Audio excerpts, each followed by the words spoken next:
U.S. President Donald Trump blamed the people of Puerto Rico for their suffering on Saturday, hurling criticism via Twitter towards the mayor of hurricane-hit San Juan, one day after she slammed the Trump administration officials for saying the relief efforts were successful and were a, quote, good news story. Included in the tweets were use of racist stereotypes of Latinos, essentially calling Puerto Ricans lazy for not doing more for recovery efforts. The island nation has been devastated by Hurricane Maria and years of austerity. On Friday, the mayor of Puerto Rico pleaded for help. We are dying here, and I cannot fathom the thought that the greatest nation in the world cannot figure out logistics for a small island of 100 miles by 35 miles long. FEMA asks for documentation. I think we've given them enough documentation. Look at this. Look at this.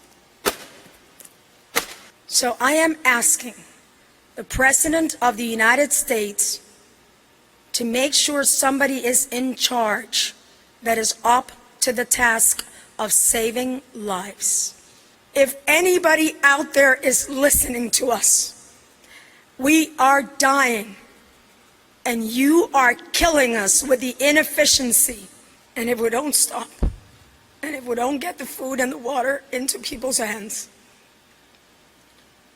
what we are going to see is something close to a genocide. The Real News' Aaron Mate recently spoke to journalist Ed Morales, whose recent piece is titled Puerto Rico Needs Massive Emergency Aid and an End to Austerity.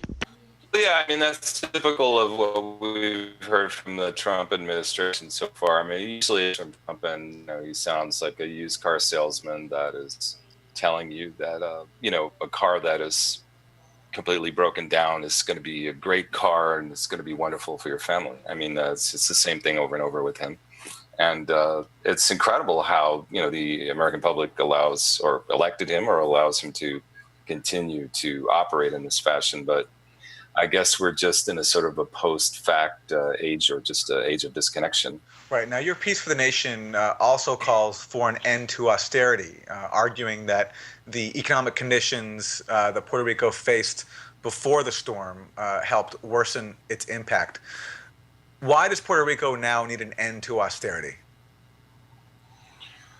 Well, it could be argued that they needed an end to. I mean, people were arguing that they needed an end to austerity before the hurricane, because this purported objective of the Fiscal Oversight and Management Board, which it was enforced by the PROMESA Act, that bipartisan effort of Congress people passed. That purported purpose was not only to restructure the debt, but to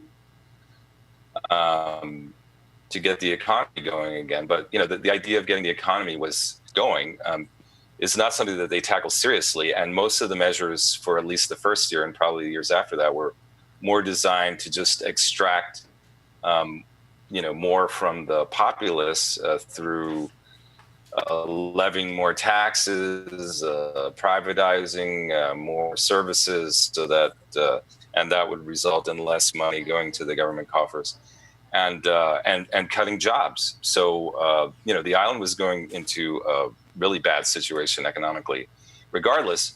But I think that the hurricane, I mean, I don't want to see it at all as a good thing, but it's almost making PROMESA meaningless or obsolete. I mean, even today, the head of the Fiscal Oversight and Management Board said that they had to have a meeting so that they could reassess exactly what they were doing.